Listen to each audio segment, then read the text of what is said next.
नमस्कार साथियों, क्या हाल है सभी। आशा करता हूँ सभी स्वस्थ होंगे और आप सभी ने अपने अध्ययन को, अपनी पढ़ाई को। हमने पिछले लेक्चर में बात की थी अक्षांशों के बारे में और एक बड़ा हिस्सा वहां पर हम इसको पढ़ और समझ चुके थे। अक्षांश के बारे में साथियों हम बात कर रहे थे। बेसिक जानकारी जो मैंने आपको अक्षांश के बारे में बताई थी, पृथ्वी का परिधीय है, चाहे हम ध्रुवीय आधार पर बात कर ले या कि हम बात करें भूमध्य के आधार पर। इसके अलावा हमने ये भी बात की अक्षांशों की संख्या गिना कैसे जाता है, अक्षांशों के आधार पर निर्णय करते हैं जलवायु का, तो वो निर्णय कैसे करते हैं वो हम आज सीखेंगे। जलवायु क्या होती है इसके बारे में मैं बता चुका हूँ। यहाँ पर हम, और जिन लोगों ने ये वाला लेक्चर अभी देख रहे हैं और पुराना वाला जो लेक्चर नहीं देखा, पहले एक बार जाकर उसको देखें, उसके बाद में इस लेक्चर को आप देखेंगे, कंपैरेटिवली आपको ज्यादा आसानी से सीख। चलिए शुरू करते हैं। हम बात करते हैं अक्षांश में कि भाई अक्षांश के आधार पर, कैसे अक्षांश के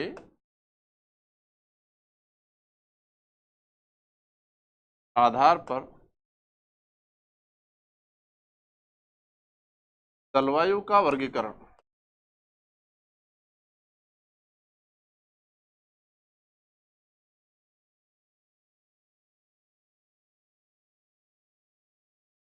किया जाता है। अब जलवायु का वर्गीकरण तो हमने कर लिया और ये भी जान लिया कि जलवायु होती क्या है। लंबे समय की, 30 से 40 वर्षों की, 3 से 4 दशक की, मतलब दीर्घकालीन लंबे समय की वातावरणीय परिस्थिति कहते हैं जलवायु। जलवायु का निर्धारण करेंगे हम आधार किस मानकर, अक्षांशों को। कैसे करेंगे वो जानने का हम यहाँ पर करते हैं प्रयास। जैसे तो इस प्रकार है। और दोस्तों पिछले लेक्चर में मैंने आपको यह भी बताया था, 3 शब्द हैं। एक मैंने आपको बताया मौसम, अल्पकालीन छोटी अवधि का, कम टाइम का जो वातावरणीय परिवर्तन होते हैं उनको मौसम कहा जाता है। 3 से 4 महीने का जो कुल वातावरणीय परिवर्तन था उसको हमने ऋतु कहा, जबकि 30 से 40 वर्ष का जो कुल वातावरणीय तो हमने कहा जलवायु। तो इन तीनों में अंतर का भी पता लेकर चलना है कि जलवायु क्या है, मौसम क्या है और ऋतु। तो अब यहाँ पर हम निर्धारण कर रहे हैं जलवायु का, कैसे करेंगे वो एक बार हम समझने का करते हैं प्रयास। पहले हम बात करेंगे उष्ण कटिबंध के बारे में दोस्तों। अब ये उष्ण कटिबंध जब निकल कर आया तो एक शब्द और हमें यहां से मिला। शब्द क्या मिला? शब्द मिल रहा है कटिबंध।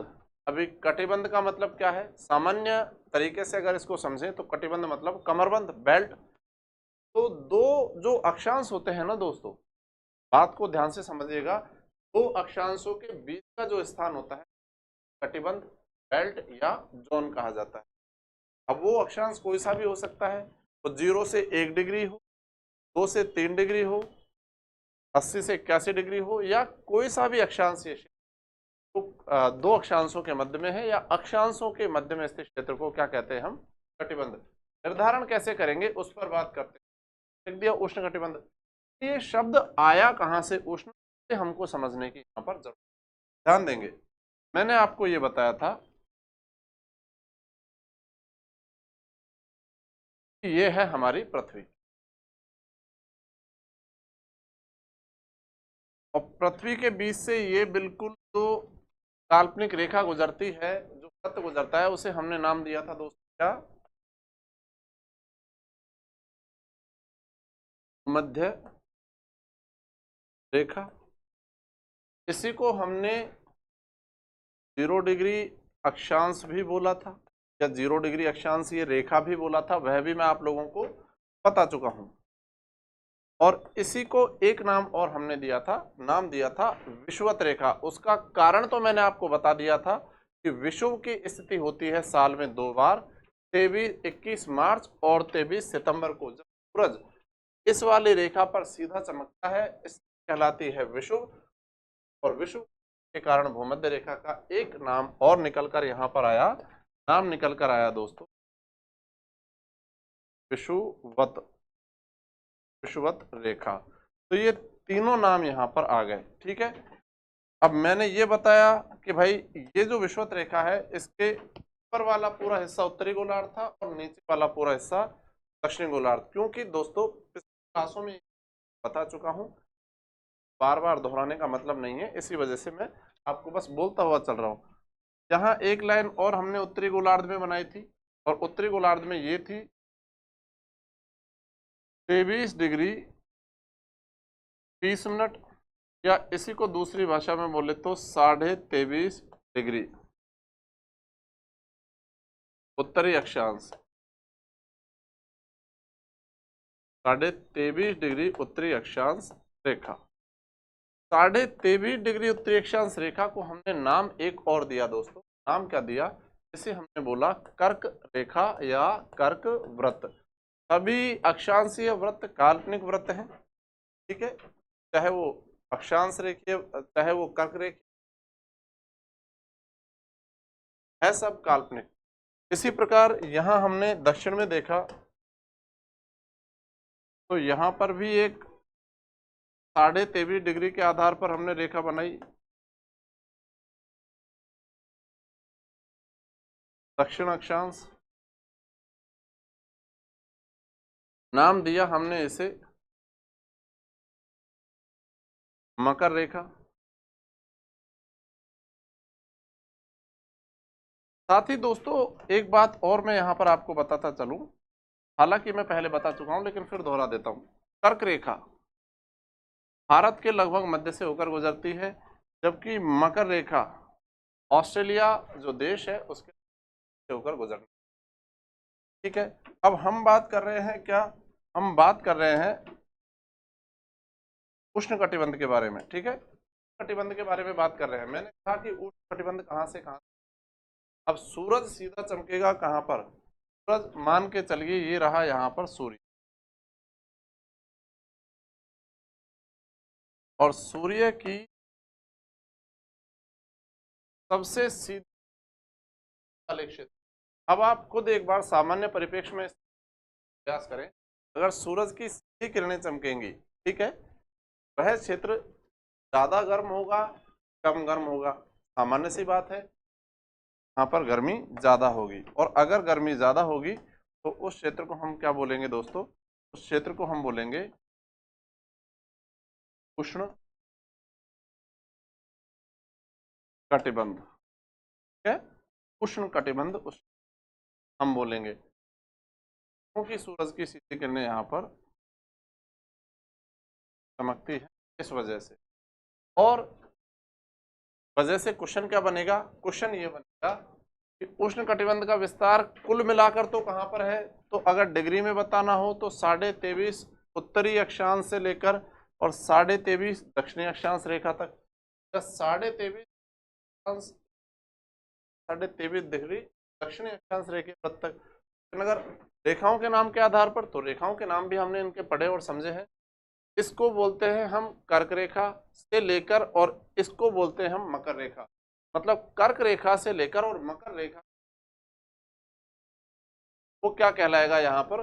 वही कहलाएगा कटिबंध। अब हमको देखना यह है, क्या भारत का कोई आता है? तो भारत का वह भाग जो कर्क रेखा के दक्षिण में स्थित है दोस्तों, ये वाला भाग, भारत का वह भाग जो कर्क रेखा के दक्षिण में स्थित है, वो कौन से कटिबंध में आएगा दोस्तों? उष्ण कटिबंध में आएगा।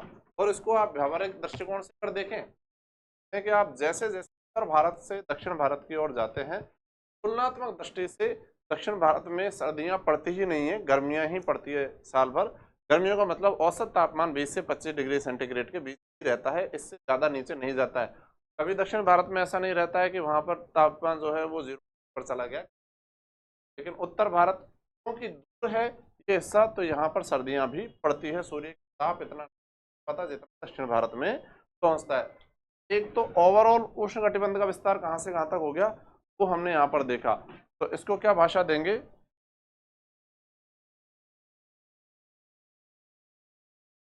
कर्क रेखा या कर्क वृत्त भी बोल सकते हैं, से लेकर मकर रेखा या मकर व्रत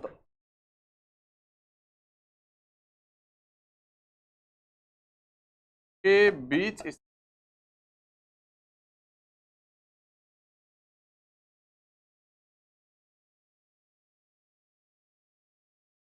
संपूर्ण क्षेत्र, ये क्या कहलाता है दोस्तों?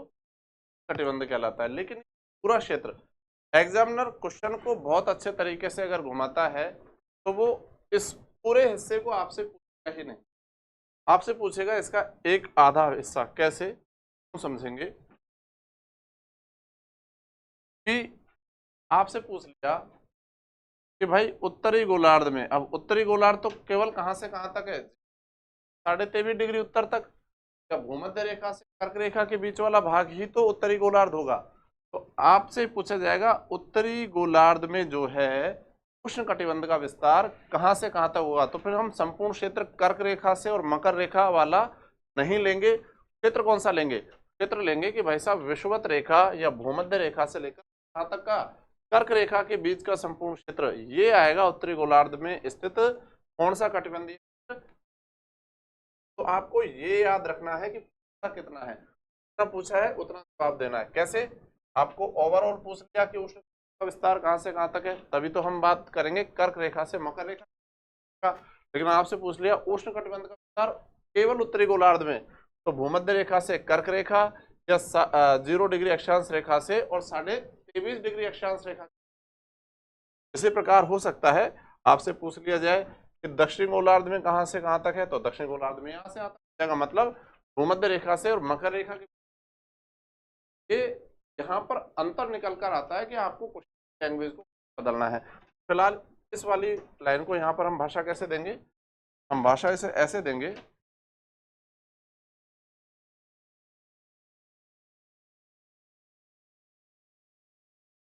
उत्तरी गोलार्ध में, उत्तरी गोलार्ध में उष्ण कटिबंध का विस्तार। अब उत्तरी गोलार्ध की बात कर रहे हैं केवल, तो उष्ण कटिबंध का विस्तार कहां से कहां तक होगा ये भी समझेंगे। ये जो विस्तार होगा दोस्तों, ये होगा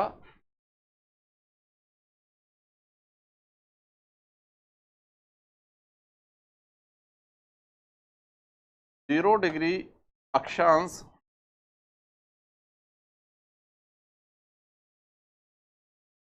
से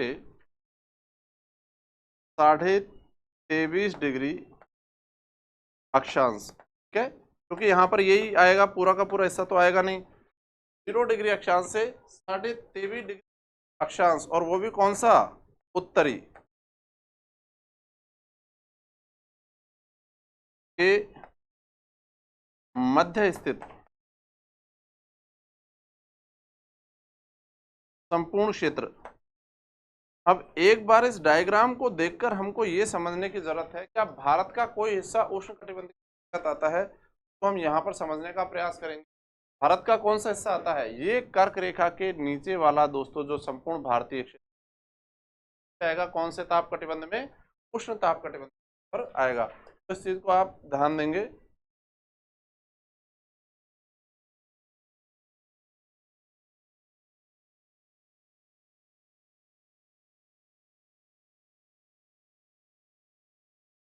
भूमध्य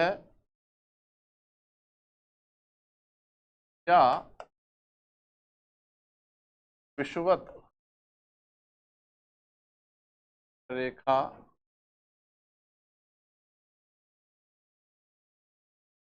कर्क रेखा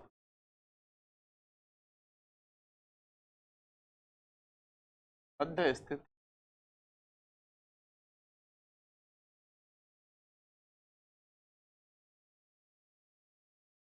संपूर्ण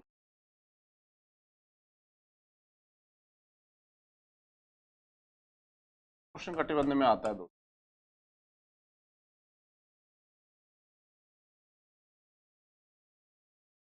ये तो हमने रेखाओं के आधार पर बात कर ली, और अगर हम बात करते के आधार पर तो वह भाषा भी हम तो 0 डिग्री से 23.5 डिग्री, और रेखाओं में हम बात करेंगे कहाँ से कहाँ को हो जाएगा, ये रेखाओं में मध्य से या कर्क रेखा के बीच के जो क्षेत्र है इसके अंतर्गत आ जाएगा। अब मैंने आपको बोला कि भारतीय क्षेत्र कौन सा इसमें आएगा, तो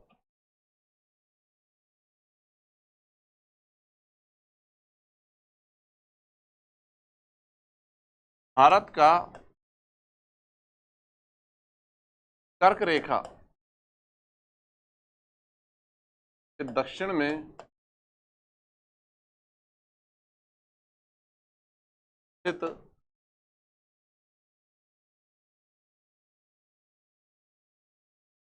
संपूर्ण क्षेत्र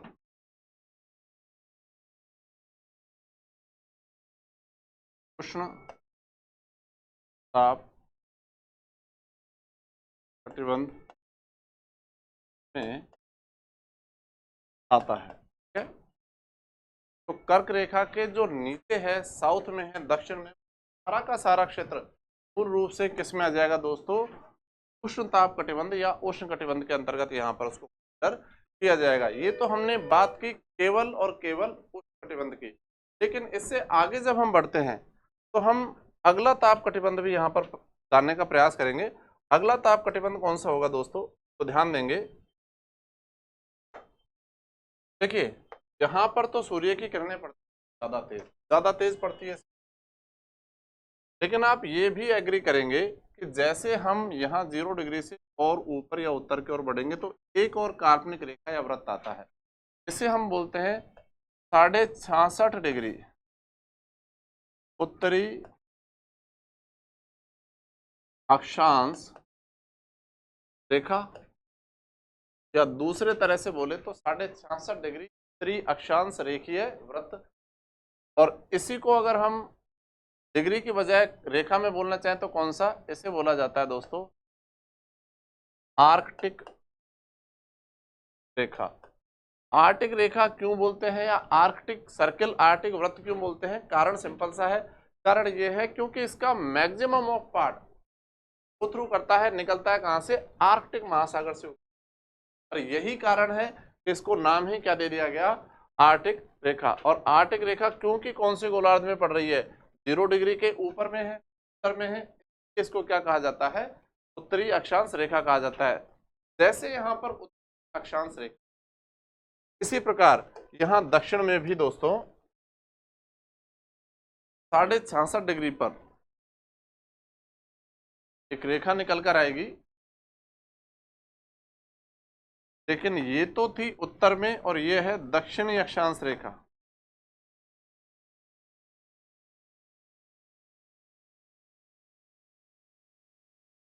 और इस दक्षिणी अक्षांश रेखा का नाम होगा कौन सी लाइन, ऊपर है आर्कटिक महासागर तो नीचे है दोस्तों एंटार्कटिक महासागर। ठीक है, नीचे है एंटार्कटिक महासागर।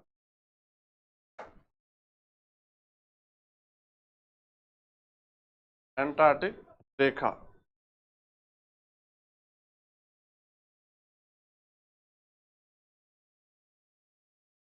एंटार्कटिक लाइन का लॉजिक, और इसे एंटार्कटिक लाइन कहने का लॉजिक क्योंकि इसका अधिकांश भाग जो है कौन से महासागर से होकर गुजरता है, एंटार्कटिक महासागर से होकर।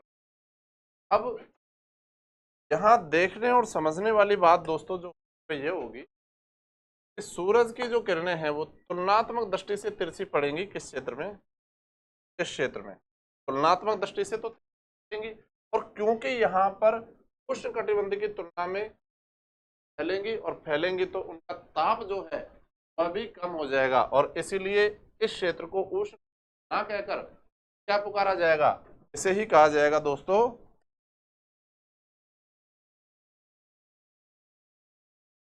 शीतोष्ण कटिबंध।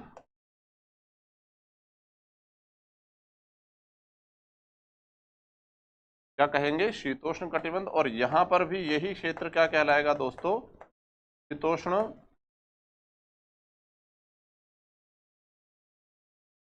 कटिबंध।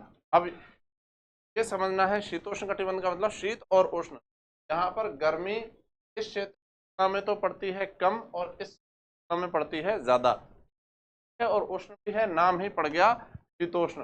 ठीक यही स्थिति यहाँ पर होगी। अब हम अगर अक्षांशीय आधार पर चले जाए तो दोनों गोलार्धों में कहाँ से कहाँ तक 23.5 डिग्री से 66.5 डिग्री, यहाँ पर भी 23.5 डिग्री से, और 66.5 डिग्री का जो वह किस में आएगा, वाला एक स्लॉट और यह वाला स्लॉट, ये दोनों किस में आएंगे दोस्तों, यह दोनों आएंगे मूल रूप से शीतोष्ण ताप कटिबंध के अंतर्गत। तो यहाँ पर कौन कौन सा क्षेत्र आ जाएगा, ऊपर की ओर तो आएगा यह वाला क्षेत्र, और नीचे की ओर भी यह यहाँ पर ये वाला क्षेत्र जो है ये आ जाएगा शीतोष्ण ताप कटिबंध के अंतर्गत। अब आपसे पूछा जाए कि शीतोष्ण ताप कटिबंध का विस्तार दोनों गोलार्धों में अगर डिग्री में ही पूछ रहा है केवल, तो क्या बताएंगे, 23.5 से 66 के बीच का क्षेत्र, चाहे वो उत्तर में हो कि वो दक्षिण में हो।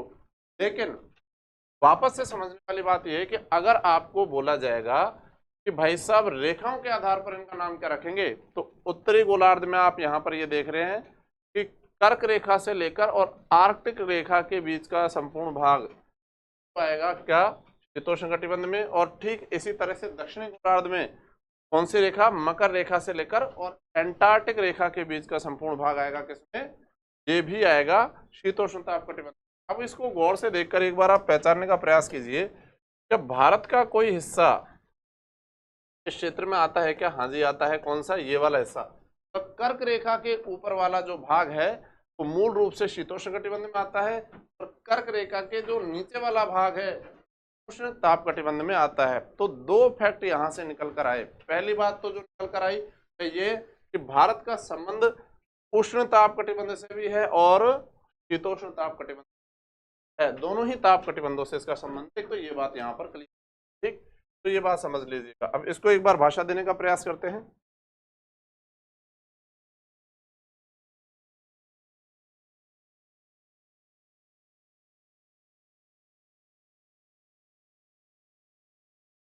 शीतोष्ण कटिबंध, शीतोष्ण कटिबंध की बात करते हैं दोस्तों। शीतोष्ण कटिबंध की बात करेंगे तो यहाँ पर विस्तार की भी बात करेंगे। दोनों गोलार्धों में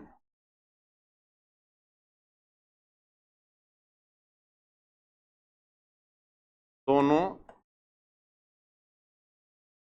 गोलार्ध, दोनों गोलार्ध कौन से, तो समझेंगे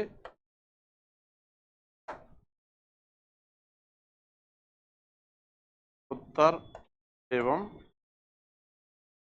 दक्षिण, दोनों गोलार्ध मतलब उत्तरी गोलार्ध और दक्षिण गोलार्ध में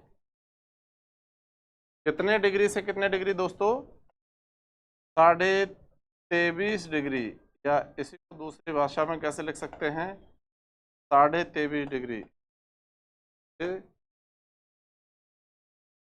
66 डिग्री, मतलब 66.5 डिग्री अक्षांशों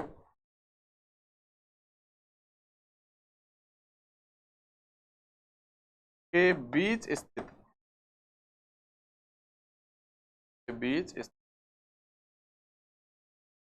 संपूर्ण क्षेत्र, इनके बीच में स्थित संपूर्ण क्षेत्र क्या कहलाता है दोस्तों, कहलाता है क्षेत्र। ये तो हमने लिखा है डिग्री में।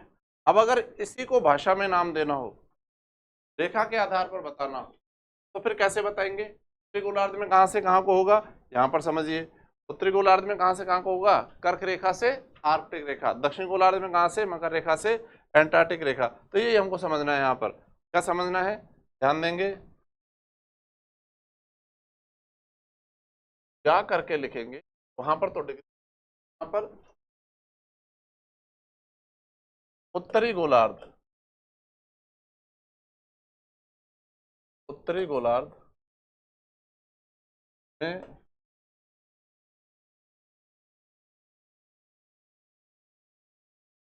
कटिबंध का विस्तार, उत्तरी गोलार्ध में शीतोष्ण कटिबंध का विस्तार कहां से कहां को होगा दोस्तों, ये हो जाएगा कर्क रेखा से और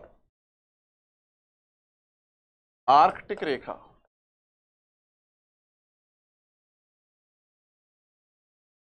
आर्कटिक रेखा के मध्य स्थित संपूर्ण क्षेत्र।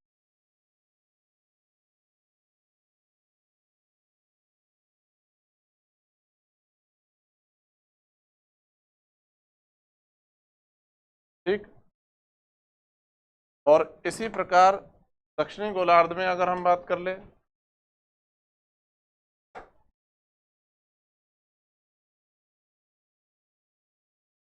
दक्षिणी गोलार्ध में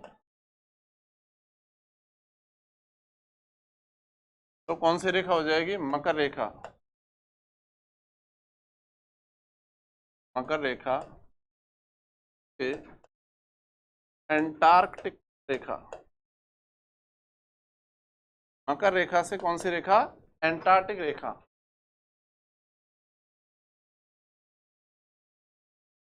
के मध्य का क्षेत्र।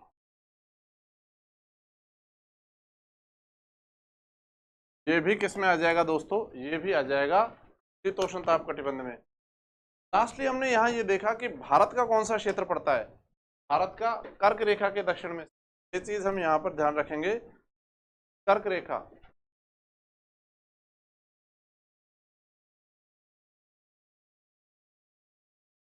नोट डालकर रखेंगे।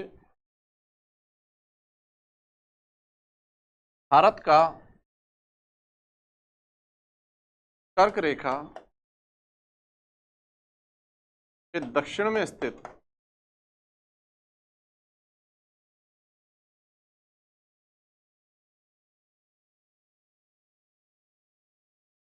संपूर्ण क्षेत्र, दक्षिण में स्थित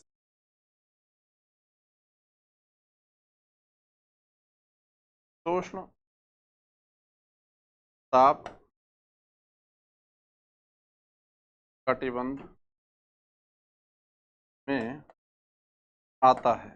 अब इससे एक बात क्लियर हो गई दोस्तों, भारत का संबंध जो है वो उष्ण और शीतोष्ण दोनों ताप कटिबंध है, तो उसको यहाँ पर कंसीडर करना जरूरी है दोस्तों। इसको यहाँ पर लिखने का संपूर्ण उद्देश्य ये है कि भाई जब कल आप इस लेक्चर को वापस देखें, कोई लाइन ऐसे ना बच जाए तो एग्जाम की दृष्टि से महत्वपूर्ण हो और हमसे छूट जाए।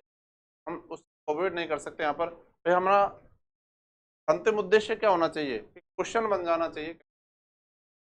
अब अगर क्वेश्चन बन जाता है उसके लिए कि एग्जामिनर जिन जिन डायमेंशन पूरी दिशाओं में अगर हम भी सोच पाएंगे तो लैंग्वेज वहां से नहीं छोड़ेंगे, कॉन्सेप्ट और साथ में जो है भाषा, ये दोनों चीजों को साथ में लेकर करना है।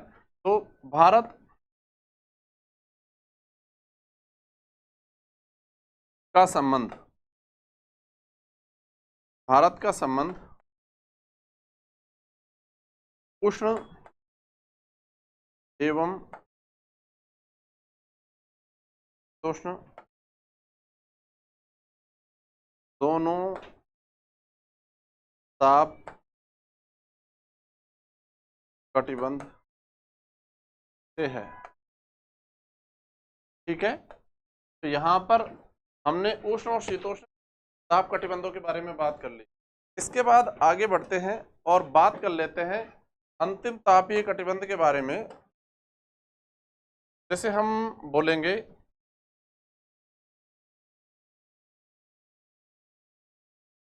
शीत कटिबंध। अब शीत कटिबंध जैसा कि आप लोग नाम से समझ पा रहे हैं, सूरज के जो किरणें हैं वो तुलनात्मक दृष्टि से सबसे ज्यादा तिरछी पड़ती हैं, और क्योंकि तिरछी पड़ती हैं तो उजाला भी कम पहुंचता है और सौर ताप मतलब सूर्य का ताप है वह भी कम पहुंचता है। अब क्योंकि सूर्य का ताप कम पहुंचेगा वहां पर ऐसे क्षेत्र पड़ेगी कि सामान्य से ज्यादा और सर्दी ज्यादा पड़ने ऐसे क्षेत्र कहा जाता है। ऐसे क्षेत्र को हम नाम देंगे दोस्तों यहाँ पर शीत कटिबंध। तो पृथ्वी के जो दोनों ध्रुवीय क्षेत्र है ना दोस्तों, वो शीत कटिबंध के अंतर्गत आएंगे। अब ध्रुवीय क्षेत्रों का मतलब क्या हुआ समझिए। हम यहां से आगे बढ़े थे, लास्ट लेक्चर में मैंने आपको बताया था कि अंतिम अक्षांश कौन से होते हैं दोनों दिशाओं में। 90 डिग्री उत्तरी अक्षांश, 90 डिग्री उत्तरी अक्षांश को हमने नाम क्या दिया? उत्तरी ध्रुव, और यहां पर 90 डिग्री दक्षिणी अक्षांश। नाम हमने इसे क्या दिया होगा आप समझ ही सकते हैं, दक्षिणी।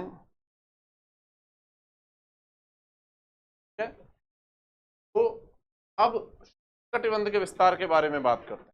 कटिबंध का विस्तार जैसा आप यहां पर देख समझ पा रहे हैं, उत्तरी गोलार्ध में कहां से कहां तक होगा। अगर हम डिग्री में बात करें तो 66.5 डिग्री उत्तरी अक्षांश रेखा से और 90 डिग्री उत्तरी अक्षांश तक, और यहाँ 66.5 डिग्री दक्षिण अक्षांश गोलार्ध में और 90 डिग्री दक्षिण अक्षांश के बीच का संपूर्ण क्षेत्र क्या होगा, शीत कटिबंध। क्योंकि सूरज के दोनों ध्रुव, उत्तरी ध्रुव और दक्षिणी ध्रुव पर तापमान हमेशा कम ही रहता है। आप देखेंगे कि दोनों ध्रुव जो है वो जमी हुई अवस्था में है, और इसी है शीत ताप कटिबंध के अंतर्गत आता है। यहाँ पर गर्मी बहुत कम पड़ती है। अब आप ये देखेंगे अगर रेखाओं या वृत्तों के आधार पर नाम देंगे तो क्या देंगे, उत्तरी गोलार्ध में शीत कटिबंध का विस्तार होगा आर्कटिक रेखा से उत्तरी ध्रुव के मध्य, और दक्षिणी गोलार्ध में एंटार्कटिक रेखा से दक्षिणी ध्रुव के बीच का संपूर्ण क्षेत्र दोस्तों ये क्या कहलाएगा, ये कहलाएगा शीत ताप कटिबंध। तो ये यहाँ पर हम इसको कंसिडर करेंगे। शीत ताप कटिबंध की जब हम बात करते हैं, शीत कटिबंध, ठीक है, शीत कटिबंध कौन सा होगा, दोनों ही प्रकार से देखना है इसे, हमें डिग्री में भी देखना है, के साथ हमें ऐसे डिग्री ही के साथ हमें देखना है इसको कि इसका अन्य नाम क्या हो सकता है। अगर हम बात करें डिग्री में तो शीत कटिबंध का विस्तार कहां से कहां तक होगा, मतलब डिग्री से डिग्री की बात करेंगे तो दोनों गोलार्ध यहां पर कौन से होंगे दोस्तों, दोनों गोलार्ध उत्तरी और दक्षिणी, दोनों गोलार्ध में 66.5 डिग्री से 90 डिग्री अक्षांशों के बीच स्थित संपूर्ण क्षेत्र ये क्या कहलाता है, शीत कटिबंध। लेकिन ये तो तब है जब हमने डिग्री में बताया है। अगर हम इसको डिग्री में ना बताकर और बताने लगे किस आधार पर, बताने लगे रेखाओं के आधार पर, तो उत्तरी गोलार्ध की बात करते हैं।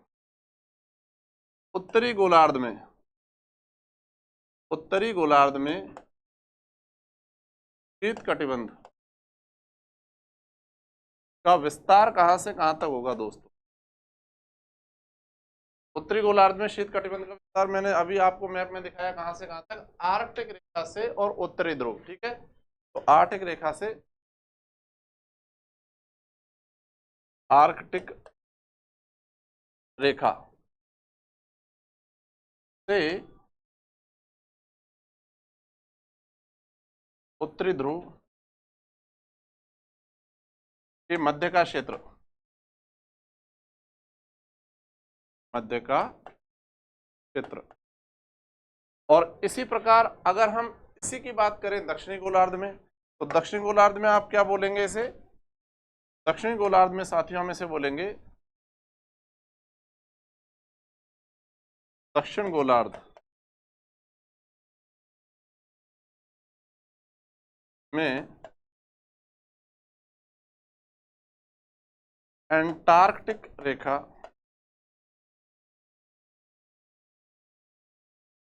से और दक्षिणी ध्रुव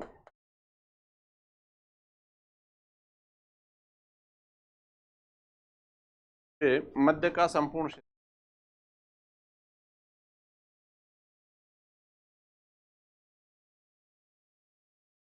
तो यहां पर हमने डिग्री के आधार पर भी लिख लिया और यहां पर हमने रेखाओं के आधार पर भी लिख लिया। तो भाषा चाहे जैसे भी हो, अगर डिग्री के आधार पर पूछेगा तो भी हमारे पास कंटेंट है, और अगर रेखाओं के आधार पर पूछेगा तभी भी हमने उस लैंग्वेज में इसको यहाँ पर लिख लिया है। तो तीन प्रकार की भाषाएं हमने यहाँ पर देख ली। तीन प्रकार के ताप कटिबंध यहाँ पर देख लिए। सबसे पहले हमने उष्ण कटिबंध की बात करी, फिर हमने शीतोष्ण कटिबंध की बात करी और फिर हमने बात की कटिबंध के बारे में। अब ये तीनों ही कटिबंध के बारे में बात की तो एक बेसिक बात हमको जरूर पता होनी चाहिए। बेसिक बात क्या पता होनी चाहिए कि पहली बात तो अभी मैंने थोड़ी सी देर पहले बोला था, इस चीज को लिख लेते हैं ताकि हम भूले ना, फ्यूचर रेफरेंस के लिए। कटिबंध किसे कहते हैं भाई साहब? कटिबंध कहा जाता है दो अक्षांशों के जो बीच का क्षेत्र है वही क्या कहलाएगा? यहाँ पर कटिबंध कहलाएगा।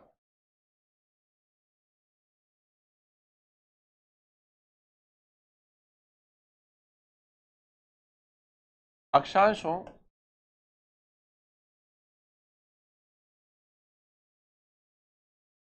के बीच स्थित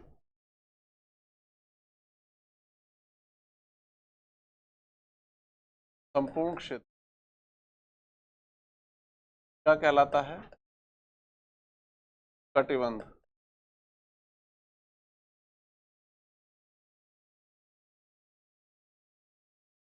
अब अगर कटिबंध कहला रहा है अक्षांशों के बीच का भाग, तो इसका दूसरा पहलू भी तो पता होना चाहिए। कटिबंध मूल रूप से हो गए तीन तापीय आधार पर।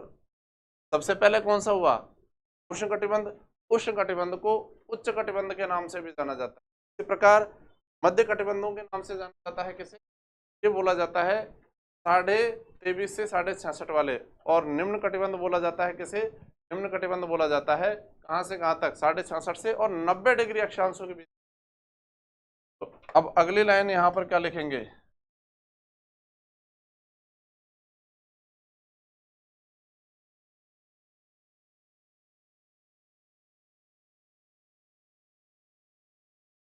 मूल रूप से कितने प्रकार के? तीन प्रकार के।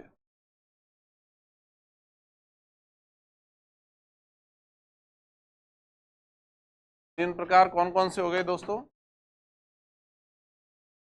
यहां पर पहला उष्ण कटिबंध। इन शॉर्ट आप इसको लिख सकते हैं और आप समझ भी पाएंगे क्योंकि हम इसको डिटेल में समझ चुके हैं। कहां से कहां? 0 से 23.5 डिग्री। दूसरा हम इसे बोलेंगे, दूसरा ताप कटिबंध कौन सा होगा? दूसरा ताप कटिबंध यहाँ हो जाएगा दोस्तों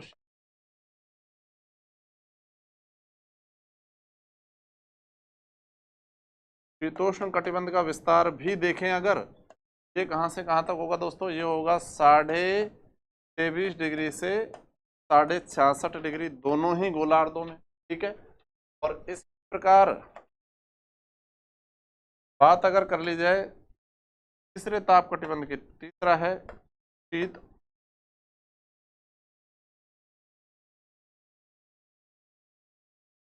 शीत कटिबंध। शीत कटिबंध का विस्तार कहाँ से कहाँ तक होगा दोस्तों?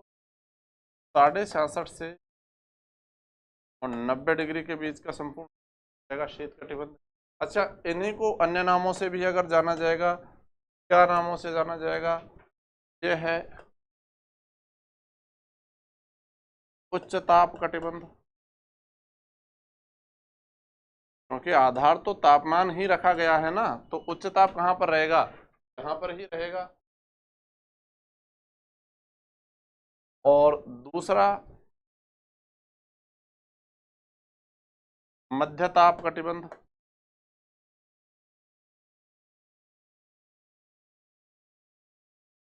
और तीसरा क्या हो जाएगा यहाँ पर? तीसरा ताप कटिबंध हो जाएगा निम्न ताप कटिबंध। ताप कटिबंध। तो ये इन नामों से भी जाने जाते हैं, नामों से भी जाने जाते हैं, तो प्रकार से यहाँ पर दिखाया जाता है। अब क्योंकि हमने कटिबंधों के बारे में बात कर ली, हम जलवायु के बारे में बात कर ली, तो ये पता होना चाहिए कि दो अक्षांशों के बीच को हमने क्या कहा, या अक्षांशों के बीच के क्षेत्र को हमने क्या कहा? कटिबंध कहा। लेकिन दो अक्षांशों के बीच कितनी है दोस्तों? दो अक्षांशों के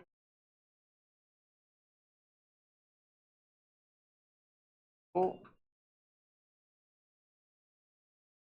अक्षांशों के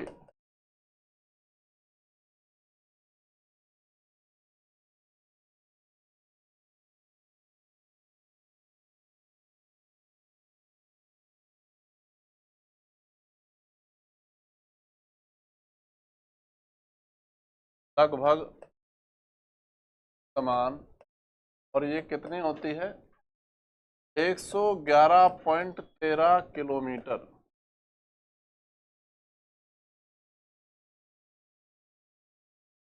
होती है। अब दो अक्षांशों के बीच का मतलब क्या हुआ? दो अक्षांशों से मतलब 0, 1 डिग्री, 2 डिग्री, 80 से 81, 81 से 82, कोई सा भी डिग्री हो, दो अक्षांशों के बीच की दूरी दोस्तों रहेगी क्या? 11.13 किलोमीटर। और ऐसा क्यों होता है तो उसका भी कारण पता होना चाहिए, यहाँ पर बनाकर भी बता दूंगा। क्योंकि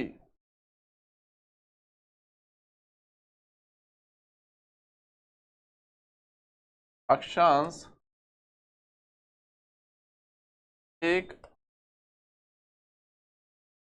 के समानांतर,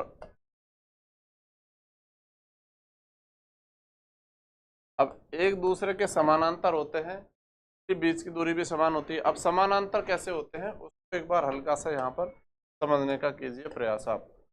भाई ये है पृथ्वी, और पृथ्वी पर मान के चलिए ये 0 डिग्री है, 1 डिग्री है, 2 डिग्री प्रकार। तो जितनी दूरी जहां पर इसके बीच होगी, उतनी ही दूरी इसके बीच होगी, और ये दूरी होगी तो 111.13 किलोमीटर होगी। हाँ, एक चीज जरूर हम यहाँ पर कह सकते हैं, बात ये होगी जब हम क्या अक्षांशीय वृत्तों का आकार, अक्षांशीय वृत्तों का आकार घटता जाता है। कैसे समझिएगा, तो भूमध्य रेखा से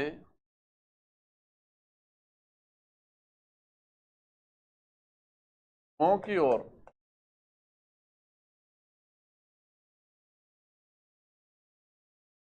जाने पर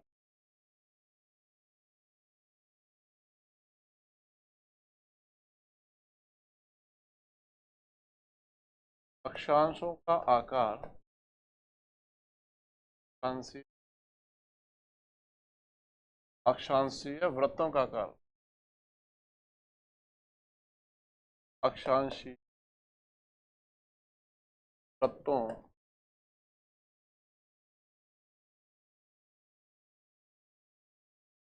का आकार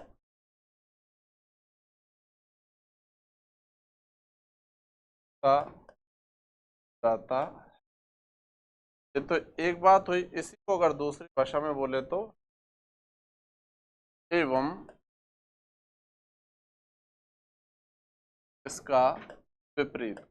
अब ये एवं इसका विपरीत का मतलब अभी मैं आपको समझ,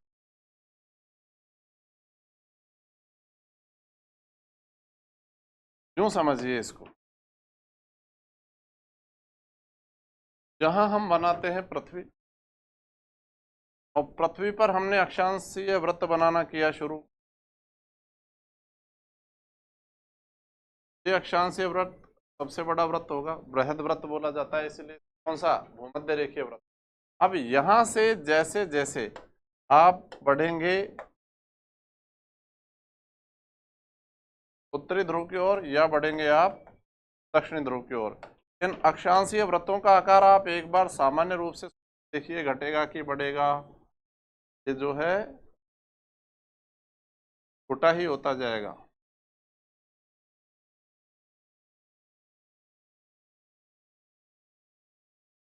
प्रकार ये क्या होता जाता है? छोटा। और दक्षिण में भी कुल मिलाकर वही स्थिति, दक्षिण भाग में बढ़ेंगे तभी भी क्या होगा? सबसे बड़ा वृत्त तो यहाँ पर बन चुका। अब इसके बाद जो दक्षिण की ओर और दक्षिण ध्रुव की ओर बढ़ते हुए वृत्त बनेंगे वो इससे तुलनात्मक दृष्टि से क्या होंगे? यही होंगे। तो हम क्या कह सकते हैं? हम कह सकते हैं कि भूमध्य रेखा से, ठीक है, इसको अगर काल्पनिक रूप से हम भूमध्य रेखा मान लें, यहाँ भूमध्य रेखा से जैसे जैसे आप बढ़े कहाँ, ध्रुवों की ओर, चाहे उत्तरी ध्रुव हो या दक्षिण ध्रुव हो, इन अक्षांशीय वृत्तों का आकार क्या होता जाएगा दोस्तों, घटता जाएगा। और अगर इसी को हम बदल कर बोल दें तो कैसे बोलेंगे, हम बोलेंगे कि भाई साहब ध्रुवों से और भूमध्य रेखा की ओर आने पर अक्षांशीय वृत्तों का आकार बढ़ता जाता है। बात वही है, तो इसलिए मैंने बोला इसका विपरीत का मतलब ही यही हुआ कि भूमध्य रेखा से ध्रुवों की ओर जाने पर घटता जाता है, जबकि अगर हम जाएं किधर, अगर हम जाएं ध्रुव रेखा की ओर तो इन्हीं अक्षांशीय वृत्तों का आकार बढ़ता जाता है। इतना हमने एक बार पढ़ा है दोस्तों, आज इसको कर लेते हैं जल्दी से रिवाइज, और अक्षांश का एक बड़ा हिस्सा यहाँ पर हमारा कंप्लीट हो जाएगा।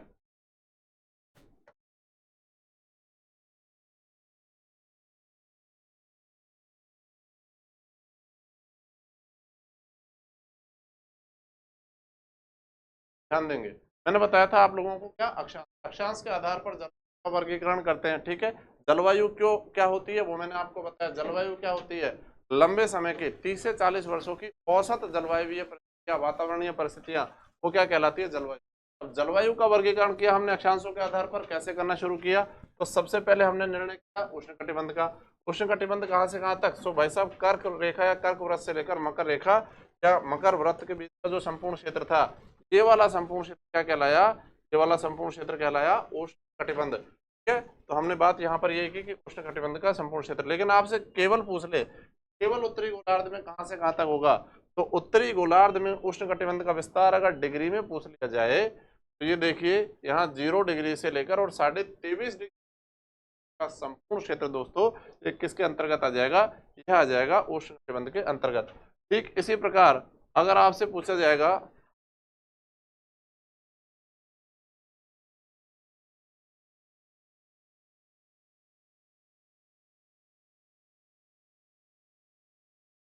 उष्ण कटिबंध किसे कहेंगे, तो शीत, अच्छा भूमध्य रेखा, अगर रेखाओं के आधार पर बोले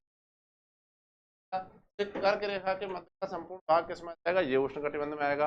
अब भारत की अगर बात कर ले तो भारत का कौन सा क्षेत्र, भारत का कर्क रेखा के उत्तर में संपूर्ण भाग, ये कर्क रेखा के दक्षिण में स्थित संपूर्ण भाग, ये आ जाएगा किसमें, उष्ण कटिबंध के अंतर्गत। फिर इसके बाद अगले की बात की हमने, तो अगला कौन सा था यहाँ पर, शीतोष्ण कटिबंध। शीतोष्ण कटिबंध की बात करते हैं तो दोनों गोलार्ध, मतलब उत्तरी गोलार्ध की भी बात करेंगे और दक्षिणी गोलार्ध की भी बात करेंगे। दोनों ही गोलार्धों में कितने डिग्री से कितने डिग्री, दोनों गोलार्धों में 66.5 डिग्री, 23.5 से और 66.5 डिग्री के जो बीच का क्षेत्र था, ये वाला क्षेत्र ये किस में आया, ताप कटिबंध में आया। और भारत का 23.5 के ऊपर वाला हिस्सा, मतलब कर्क रेखा के ऊपर वाला हिस्सा किस में आ जाएगा दोस्तों, यहाँ पर कर्क रेखा के ऊपर वाला हिस्सा जो है आएगा ताप कटिबंध।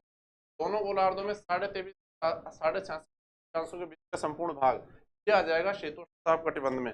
अब उत्तरी गोलार्ध में शीतोष्ण कटिबंध का विस्तार कहाँ से कहाँ तक होगा, अभी बताया मैंने, कर्क रेखा से लेकर आर्कटिक रेखा के मध्य, या फिर दक्षिण गोलार्ध में हम बात करें तो मकर रेखा से एंटार्क्टिक रेखा। तो हमने डिग्री में भी बात कर ली और हमने रेखाओं के आधार पर भी यहाँ पर बात कर ली। भारत की बात करेंगे तो भारत का कर्क रेखा के दक्षिण में स्थित संपूर्ण क्षेत्र ये क्या कहलाएगा, ताप कटिबंध के अंतर्गत आ जाता है। मैंने अभी जस्ट आप लोगों को बताया। ठीक है, दक्षिण में नहीं दोस्तों, यहां पर इसको हम करेंगे उत्तर में, उत्तर में। ठीक है, उत्तर में स्थित संपूर्ण ये आ जाएगा शीतोष्ण ताप कटिबंध में। ये देखिए इसको समझा भी देता हूँ, केवल एक करेक्शन यहाँ नहीं है, तो हमको यहाँ से समझना होगा ताकि ऐसा ना हो कि मास्टर ने पता नहीं क्या कहाँ से हटाकर क्या लिख दिया है। ये कर्क रेखा के उत्तर का ये वाला पूरा भाग जो है ना दोस्तों, ये वाला भाग कर्क रेखा के उत्तर में, दक्षिण वाला भाग तो आएगा उष्ण और उत्तर वाला भाग आएगा शीत। तो एक ह्यूमन एरर है, लिखने में गलती हो जाती है कई बार। ठीक है, तो यहाँ पर ये चीज़ हम देंगे ध्यान इस पर। अब इससे आगे बढ़ जाते हैं, तो भारत का संबंध दोनों ही ताप कटिबंधों से है, कौन कौन से, उष्ण ताप कटिबंध से भी है और यहाँ पर शीतोष्ण ताप कटिबंध भारत का संबंध आता है। ठीक है, आगे बढ़ेंगे। अब इसके बाद मैंने ये बताया कि ताप कटिबंध मूल रूप से होते हैं कितने प्रकार के, ताप कटिबंध मूल रूप से होते हैं 3 प्रकार के। तो पहले ये पता होना चाहिए कि कटिबंध क्या है। कटिबंधों की हमने डेफिनेशन क्या रखी, 2 अक्षांश रेखाएं हैं कोई सी भी, दो अक्षांश रेखाओं के बीच का जो क्षेत्र है क्या कहलाता है? कटिबंध कहलाता है। और मूल रूप से कटिबंध होते हैं, कटिबंधों में वर्गीकृत किया गया है। सबसे पहले उष्ण कटिबंध कहां से कहां तक? दोनों ही गोलार्धों में 0 से 23.5 डिग्री के बीच है, ये कहलाते हैं उष्ण कटिबंध। और इनको उच्च ताप कटिबंधों के नाम से भी जाना जाता है, क्योंकि हम वर्ष भर तापमान तुलनात्मक दृष्टि से रहता है ज्यादा। के बाद में हमने पढ़े शीतोष्ण ताप कटिबंध, और जैसा कि हमने समझा दोनों ही गोलार्धों में 23.5 से 66 शीतोष्ण ताप कटिबंधों में आता है। तापमान ना बहुत ज्यादा रहता है ना बहुत कम रहता है, इसलिए हमने नाम ही इसे दे दिया मध्य ताप कटिबंध। क्योंकि ध्रुवीय क्षेत्र मतलब 66.5 से लेकर और 90 डिग्री के बीच का क्षेत्र जहां पर तापमान ही कम रहता है, इसलिए इसको हमने नाम दे दिया क्या?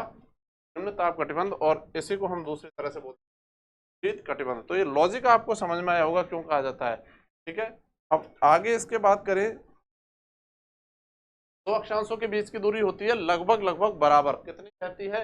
ये मैंने आपको बताया 111.13 किलोमीटर रहती है। अब ऐसा होता क्यों है? ऐसा इसलिए होता है कि अक्षांश जो रेखाएं होती है वो एक दूसरे क्या है? पैरेलल होती है, समानांतर होती है। अब नाम में ही आ रहा है समान अंतर, तो समान अंतर पर है, समान दूरी पर है, तो उनके बीच की दूरी भी क्या होगी? समान होगी। सभी अक्षांशों की लगभग समान होती है। और ये कितनी होती है? ये इतनी होती है 11.13 किलोमीटर। फिर एक और बात हमने यहाँ पर समझी कि भाई साहब भूमध्य रेखा से ध्रुवों की ओर जाने पर अक्षांशीय वृत्त का आकार क्या होगा? घटेगा। ये भूमध्य रेखा से ध्रुवों की ओर बढ़े तो ये अक्षांशीय वृत्तों का आकार क्या होगा? घटा। और इस ही बात को अगर विपरीत तरीके से बोल दूं तो क्या कह सकते हैं कि ध्रुवों से और भूमध्य रेखा की ओर आने पर अक्षांशीय वृत्तों का आकार क्या होता जाता है? बढ़ता जाता है। तो यहां तक हमने 3 भागों में बांटा मूल रूप से, ठीक है। पृथ्वी को ताप कटिबंधों के आधार पर और अक्षांशों की सहायता से। उष्ण ताप कटिबंध, शीतोष्ण ताप कटिबंध और शीत ताप कटिबंध। यहाँ पर भारत के संबंध की अगर हम बात कर लें तो भारत का संबंध उष्ण और शीतोष्ण दोनों ताप कटिबंधों से यहाँ पर रहा। अब इससे अगले वाले लेक्चर में हम ये जो अक्षांश है इसी से संबंधित एक महत्वपूर्ण टॉपिक पढ़ेंगे। आपने पढ़ा भी होगा संभवतः, भारत का सबसे छोटा दिन, भारत की सबसे लंबी रात, उत्तरी गोलार्ध का सबसे बड़ा दिन, उत्तरी गोलार्ध का सबसे। टॉपिक बेसिक है लेकिन क्वेश्चंस बहुत आते हैं दोस्तों। विषुव क्या होता है, संक्रांति क्या होती है, मकर संक्रांति, कर संक्रांति, ऐनांत क्या होता है, ठीक है। पृथ्वी सूर्य के चारों ओर किस प्रकार से घूमती है, परिक्रमण क्या होता है, परिभ्रमण क्या होता है। बहुत बेसिक टॉपिक है लेकिन इंपॉर्टेंट बहुत है, परीक्षाओं में क्वेश्चन बहुत आते हैं, ठीक है। तो इसी वजह से हम अगले वाले लेक्चर में इस जो वो वाला टॉपिक है उसको पूरे डिटेल में उसके बारे में अध्ययन करेंगे। फिलहाल ये लेक्चर आप लोगों को समझ में आया होगा। इन्हीं आशा और अपेक्षाओं के साथ आपसे विदा लेता हूँ। नमस्कार।